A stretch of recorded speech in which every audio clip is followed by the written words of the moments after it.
సారథ్యంలో వానర సైన్యంతో విజృంభిస్తూ లక్ష్మణస్వామి తనతో పోరాటం చేస్తున్న రావణుడి కుమారుడు ఇంద్రజిత్ తలని బాణంతో ఒక్క వేటుతో వేరు చేశాడు.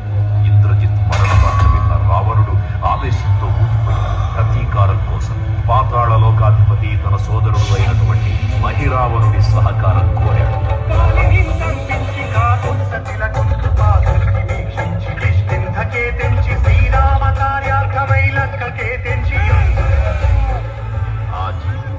మకర ధ్వజుడు అనే తన పుత్రుడు మహాసముద్రాన్ని దాటుతుండగా నీటిలో పడ్డ